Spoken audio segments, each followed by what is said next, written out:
Hi friends, இன்றைக்கி நம்ம இந்த வீடியோவில் என்ன பார்க்க போகிறோன்னா, கிராணியை ஒரே இடத்துல எப்படி நிற்க வச்சு ஹேக் பண்ணுறது அப்படிங்கிறத தான் இந்த வீடியோவில் பார்க்க போகிறோம். வாங்க அதை இப்போ பார்க்கலாம்.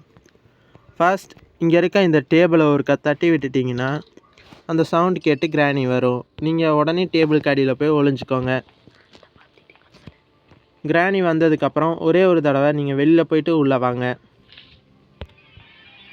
அதுக்கப்புறம் நான் ஸ்டாப்பாக அந்த பட்டனை அழுத்திக்கிட்டே இருந்தீங்கன்னா ஒரு 15 டைம்ஸ் அழுத்தினீங்கனாலே போதும், கிராணி ஒரே இடத்துல ஹேக் ஆயிரும். கன்ஃபியூஸ் ஆகி அங்கேயே நிற்கும் பாருங்கள். இப்போது பாருங்கள், கிராணி இந்த கேம் முடிகிற வரைக்கும் இங்கேயே தான் இருக்கும். நீங்கள் அவுட் ஆகிற வரைக்கும் இல்லாட்டி நீங்கள் வின் ஆகிற வரைக்கும் இங்கேயே தான் நிற்கும். ஓகே ஃப்ரெண்ட்ஸ், அடுத்த வீடியோ என்ன வீடியோ உங்களுக்கு வேணுமோ அதை நீங்கள் கமெண்டில் சொல்லுங்கள். பாய்.